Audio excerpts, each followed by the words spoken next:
Marcus Rashford silences everyone, whilst Haaland just made UCL history. Monaco feel the heat both on and off the pitch, and South Africa's World Cup dream could be crushed in the dumbest way possible. This is DMAC Daily.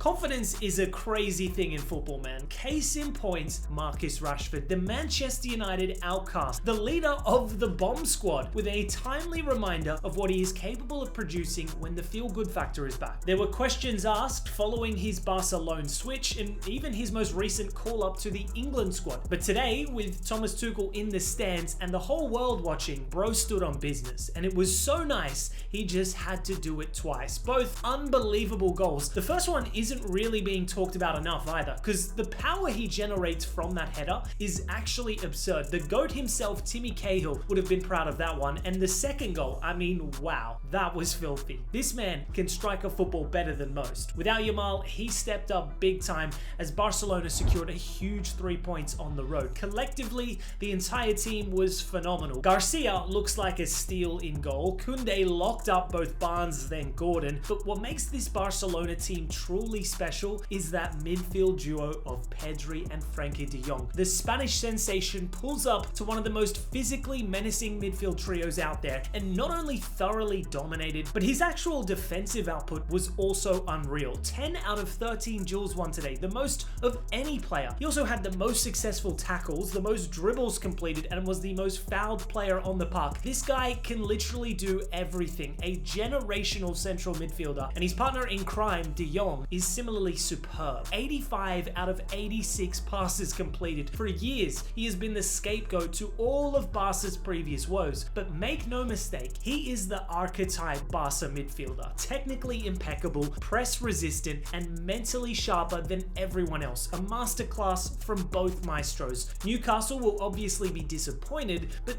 their performance was actually really good. They created chances, utilized their speed to great effect, and were unlucky to come up against a brick wall today in front of goal. I think this Newcastle team, as much as they've been clowned on in the last few months, have a really solid squad front to back, especially once Voltemata is fully fit and Vissa returns from injury. Additionally, their Tifo game is 10 out of 10. Moving to Manchester, and City got their UCL campaign underway in dominant fashion over the reigning Serie A champions Napoli. Although this contest went out the window early on when their captain Di Lorenzo was shown a red card. This moment typified why Haaland is so dangerous, because Napoli's fullback had several yards on the forward, but in full flight, the robot is lightning quick, and down to 10 men, they were cooked, which is why King Kev's return was sadly cut short to just 26 minutes as Conte attempted to park the bus. But former teammate Phil Foden instead delivered his best KDB impression, picking up the Man of the Match award. Like Rashford, this is another English player that appears to have his confidence restored this season. Maybe it's the new haircut, creating 8 separate chances today, the most in a single match of his entire career. One of those chances just happened to tee up Haaland, who bagged his 50th Champions League goal in a record 49 games. 13 games less than it took second-placed Van Nistelrooy to reach 50, and 17 games less than Messi. Haaland also moved into the top 10 UCL goal scorers of all time, having just turned 25. This guy is a freak of nature. Ronaldo's record of 140 goals still seems a lifetime away, but I'm backing the Norwegian to one day break that record. Another City attacker that stepped up again today was Jeremy Doku. Fresh off of cooking United's backline, the Belgian got in on the goal-scoring act tonight in a ruthless manner. He's a player that is criticized frequently for his lack of end product and his overall decision-making, but his explosivity from a standstill is actually insane. Pep Guardiola highlighted this, saying in small spaces in 5 meters, Jeremy Doku is unstoppable. He is objectively a nightmare to defend. If he starts consistently adding end product to his game, that's a terrifying proposition. Hardly a great day for Conte's men, but I still see them qualifying for the next round automatically. Their run-in on paper is very favorable. You'd expect Napoli to win the majority of these games.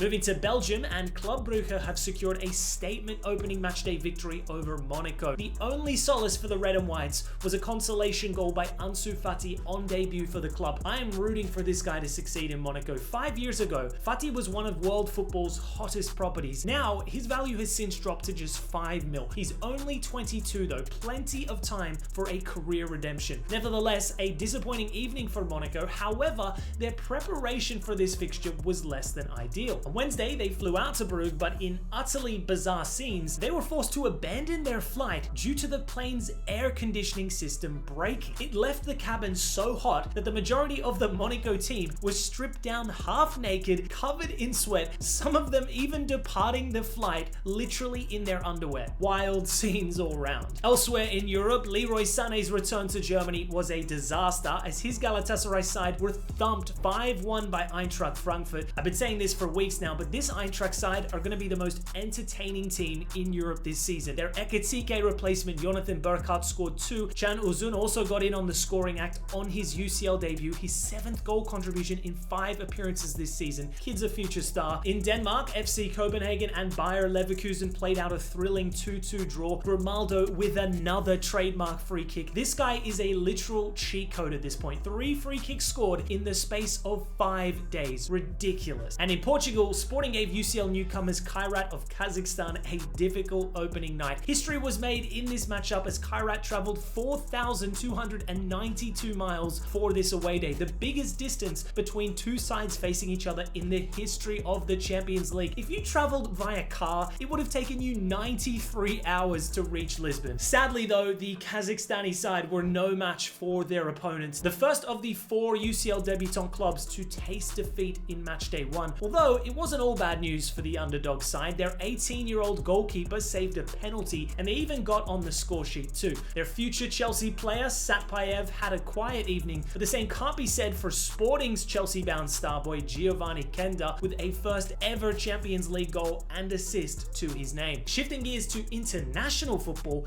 and a crazy situation is unfolding in African football, with FIFA lodging an investigation against South Africa for fielding an ineligible player during a World Cup qualifier. If you're not aware, Bafana have been performing exceptionally well of late, sat top of Group C, 3 points clear of second place Benin, with 2 games remaining. But it has since been unearthed that in match day 5 against Lesotho, a fixture South Africa won 2-0, they mistakenly fielded Teboho Mokoena, who having accumulated 2 yellow cards prior was ineligible to play. Now FIFA's disciplinary code says if a team fields a player who is not eligible to participate, the match is automatically forfeited. The default result is a 3-0 loss unless the actual result was even more disadvantage to the offending team. So it's almost certain that this will be South Africa's punishment, which means they'd go equal with Benin on 14 points, but their 8+ goal difference would drop to +3, meaning Benin would go top, giving Nigeria, Rwanda, and even Lesotho an additional lifeline. I cannot fathom how South Africa's FA let this happen, an administrative disaster of the highest order. Imagine if this is what costs them qualification to next year's World Cup. That would be tragic. In other football news today, Man United co-owner Jim Ratcliffe has flown into Manchester for talks with Ruben Amorim. Make of that what you will. The Baller League is set to launch in the United States, with the tournament set to be based in Miami, and some of the names here are wild.